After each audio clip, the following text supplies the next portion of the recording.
கச்சா எண்ணெய் விலை குறைப்பு குறித்து தமிழக அரசியல் கட்சிகள் தொடர்ந்து ஒரு குற்றச்சாட்டை மத்திய அரசின் மீது வைத்துக் கொண்டிருக்கின்றன. அதாவது பெட்ரோல் டீசலுக்கான விலை, இந்த கச்சா எண்ணெய் விலை குறையும் பொழுது கலால் வரியை மத்திய அரசு ஏன் விதிக்கிறது, அது கூட்டுகிறது என்று கேட்கிறார்கள்.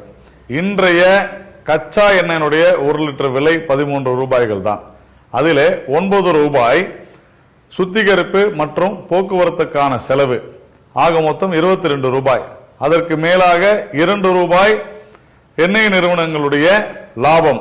அதன் பிறகு 24 ரூபாய், சுமார் 24 ரூபாய் இன்றைக்கு கலால் வரியாக மத்திய அரசு நம்மிடையே விதித்திருக்கிறது. ஆக மொத்தம் 48 ரூபாய். இது தவிர தமிழகத்திலே 27% வேட் வரி, அதாவது மதிப்பு கூடுதல் வரி அமலில் இருக்கிறது. ஆக மொத்தம் 61 ரூபாய் இன்றைக்கு சுமாரான ஒரு விலை.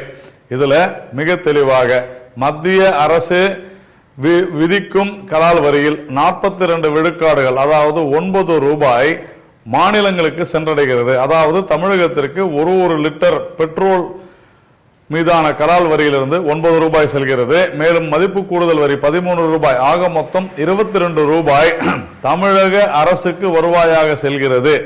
ஆனால் தமிழக அரசினுடைய முதல்வர் அண்ணா திராவிட முன்னேற்ற கழக பொதுச் செயலாளர் அவர்கள் கலால் வரியை விதிப்பது தவறு என்று கூறுகிறார். ஏன் இவர் வேட் வரியை ரத்து செய்யலாமே?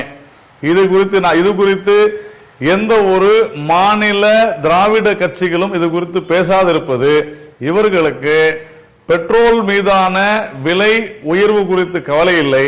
ஆனால் மத்திய அரசை குறை கூறி தாங்கள் தப்பித்துக் கொள்வது ஒன்றே போதுமானதாக இருக்கிறது என்பதை உணர்த்துகிறது.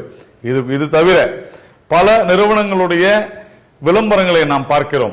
அதாவது பெட்ரோல் டீசல் விலை உயரும் போது பெட்ரோல் டீசல் விலை உயர்கின்ற காரணத்தினாலே தங்களுடைய பொருட்களின் விலை அதிகரிக்கிறது என்கின்ற விளம்பரங்களை நான் பார்க்கிறோம். ஆனால் கடந்த 2 வருடங்களிலே மத்தியிலே பாஜக அரசு அமைந்த பிறகு 2 வருடங்களிலே 20 ரூபாய்க்கும் மேலாக பெட்ரோல் விலை குறைந்துள்ளது என்பதையும், டீசலின் விலை சுமார் 10 to 15 ரூபாய் வரை குறைந்துள்ளது என்பதையும் நாம் உணர வேண்டும்.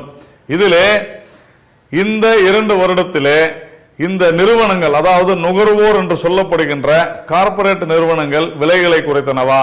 தமிழக அரசு பேருந்து கட்டணத்தை குறைத்தனவா? தமிழக அரசு தயாரிக்கும் மற்ற பொருட்களினுடைய விலை குறைந்துள்ளதா என்றால் இல்லை. ஆக மொத்தம் இந்த பெட்ரோல் டீசல் மீதான இந்த கச்சா எண்ணெயினுடைய விலை குறைப்பு என்பது நுகர்வோருக்கு, அதாவது பொதுமக்களுக்கு அல்ல, நுகர்வோருக்கு, கார்ப்பரேட் நிறுவனங்களுக்கு சாதகமாக இருக்கிறது என்பதை நாம் உணர வேண்டும். அதனால்தான் மத்திய அரசு கார்ப்பரேட் நிறுவனங்கள் கச்சா எண்ணெயினுடைய விலை குறைப்பை தங்களுக்கு சாதகமாக உபயோகப்படுத்துகின்றன என்பதை உணர்ந்து கலால் வரியை அதிகப்படுத்தி அதன் மூலமாக பொதுமக்களுக்கு பயனுள்ள கட்டமைப்புகளை செய்து கொண்டிருக்கிறார்கள். குறிப்பாக கடந்த ஐக்கிய முற்போக்கு கூட்டணி ஆட்சியிலே ஒரு நாளைக்கு சராசரியாக 2 கிலோமீட்டர் சாலைகள் போடப்பட்டு கொண்டிருந்தன.